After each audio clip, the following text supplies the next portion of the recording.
एक छोटे से रेलवे स्टेशन पर उठता धुआं, एक बच्चे के हाथ में चाय का कप और उस बच्चे के सीने में एक देश बदलने का सपना।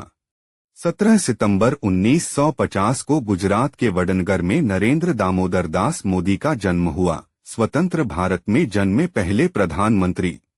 वडनगर गुजरात के मेहसाणा जिले का एक छोटा शहर, जहां गरीबी थी पर सपनों की कोई सीमा नहीं। पिता दामोदर दास मोदी रेलवे स्टेशन पर चाय बेचते थे।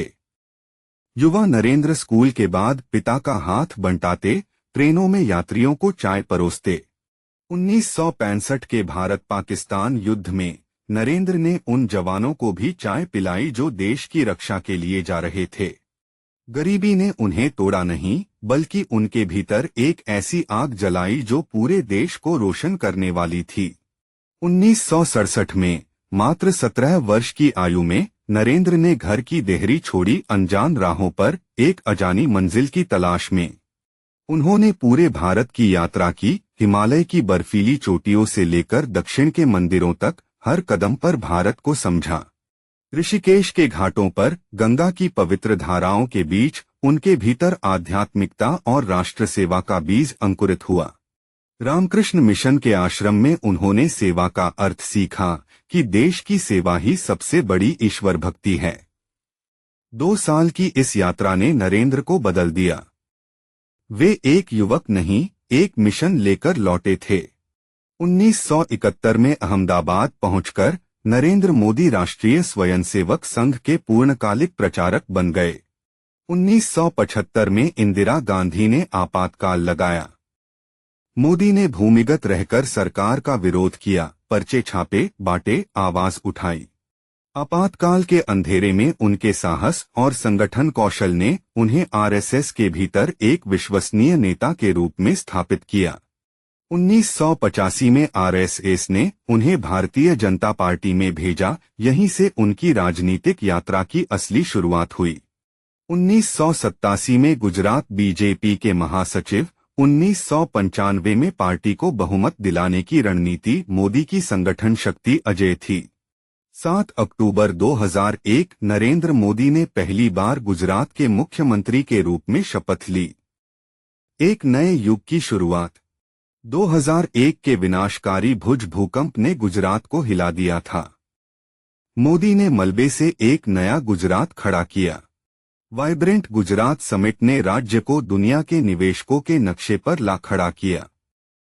उद्योग की नई कहानी लिखी गई। 2001 से 2010 के बीच गुजरात ने 10.97% की रिकॉर्ड कृषि विकास दर हासिल की। खेतों में हरियाली, किसानों में खुशहाली। मोदी ने 2002, 2007 और 2012 में लगातार 3 बार चुनाव जीते। 12 साल 227 दिन गुजरात के सबसे लंबे मुख्यमंत्री। गुजरात मॉडल, बिजली, सड़क, पानी, उद्योग। यही मॉडल अब पूरे देश की उम्मीद बनने वाला था। सबका साथ, सबका विकास, इस नारे के साथ 2014 में मोदी ने पूरे भारत में एक अभूतपूर्व चुनाव अभियान चलाया। मोदी ने 3D होलोग्राम के जरिए एक साथ सैकड़ों रैलियों को संबोधित किया। राजनीति में तकनीक का यह अनूठा प्रयोग था। 16 मई 2014 को परिणाम आए। भाजपा ने 282 सीटें जीतीं। 1984 के बाद पहली बार किसी एक दल को पूर्ण बहुमत। वडनगर के चाय स्टॉल से दिल्ली के रायसीना हिल तक यह सफर किसी परीक्षा से कम नहीं था। 26 मई 2014 को नरेंद्र मोदी ने भारत के 14वें प्रधानमंत्री के रूप में शपथ ली। राष्ट्रपति भवन में इतिहास रचा गया। 2019 में और भी बड़ी जीत। भाजपा ने अकेले 303 सीटें जीतीं। देश ने एक बार फिर मोदी पर भरोसा जताया। 9 जून 2024 नरेंद्र मोदी ने लगातार तीसरी बार प्रधानमंत्री पद की शपथ ली। नेहरू के बाद यह कारनामा करने वाले पहले नेता। गैर कांग्रेसी प्रधानमंत्रियों में सबसे लंबे समय तक सेवा। और अगस्त 2025 तक इंदिरा गांधी का रिकॉर्ड भी पीछे छूट गया। 2014 में शुरू हुआ स्वच्छ भारत अभियान महात्मा गांधी के सपने को साकार करते हुए 11.72 करोड़ शौचालय बनाए गए। जन धन योजना ने 48 करोड़ से अधिक गरीबों के बैंक खाते खोले, पहली बार वित्तीय व्यवस्था से जुड़े करोड़ों परिवार। उज्ज्वला योजना, करोड़ों माताओं को धुएं से मुक्ति मिली, उनके हाथ में आया एलपीजी कनेक्शन और एक बेहतर जीवन। 2017 में जीएसटी लागू हुआ, एक राष्ट्र एक कर की व्यवस्था ने भारत के आर्थिक ढांचे को पूरी तरह बदल दिया। 5 अगस्त 2019 जम्मू कश्मीर से अनुच्छेद 370 हटाया गया। दशकों पुरानी एक दीवार गिर गई। डिजिटल इंडिया और मेक इन इंडिया ने भारत को 21वीं सदी की महाशक्ति बनाने की नींव रखी। भारत आज दुनिया की सबसे तेजी से बढ़ती प्रमुख अर्थव्यवस्था है, 5वीं सबसे बड़ी अर्थव्यवस्था का गौरव। अयोध्या में राम मंदिर का निर्माण, करोड़ों भारतीयों की आस्था और सदियों के इंतजार का साकार स्वप्न। मोदी ने भारत को विश्व मंच पर एक नई पहचान दी, जहां कभी हम बात सुनते थे, अब हम दिशा तय करते हैं। 2023 में भारत की G20 अध्यक्षता, नई दिल्ली में दुनिया के सबसे शक्तिशाली नेता भारत के मेहमान बने। अंतर्राष्ट्रीय सौर गठबंधन, मोदी की पहल पर 120 से अधिक देश एकजुट हुए, सूर्य की शक्ति से दुनिया रोशन करने के लिए। कोविड-19 के दौरान वैक्सीन मैत्री, भारत ने दुनिया भर के देशों को करोड़ों टीके भेजे, वसुधैव कुटुंबकम जीवंत हुआ। चंद्रयान 3 की सफलता, भारत चंद्रमा के दक्षिणी ध्रुव पर उतरने वाला दुनिया का पहला देश बना।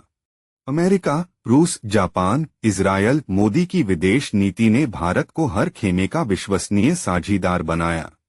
विदेश में बसे करोड़ों भारतीयों ने मोदी में एक ऐसे नेता को देखा जो दुनिया में भारत का सिर ऊंचा करता है। योग को संयुक्त राष्ट्र ने अंतर्राष्ट्रीय दिवस का दर्जा दिया, मोदी की पहल पर भारत की आत्मा पूरी दुनिया में फैली। वह बालक जो कभी ट्रेनों में चाय बेचता था, आज दुनिया के सबसे प्रभावशाली नेताओं में गिना जाता है। नरेंद्र मोदी की कहानी सिर्फ एक व्यक्ति की नहीं, यह उस भारत की कहानी है जो अपनी नियति खुद लिखता है। वडनगर की उन पटरियों से, उस छोटे से चाय के कप से एक सपना उड़ा था, जो आज पूरी दुनिया देख रही है। यह सफर अभी पूरा नहीं हुआ। भारत का सबसे बड़ा अध्याय अभी लिखा जा रहा है और यह कहानी प्रेरणा देती रहेगी।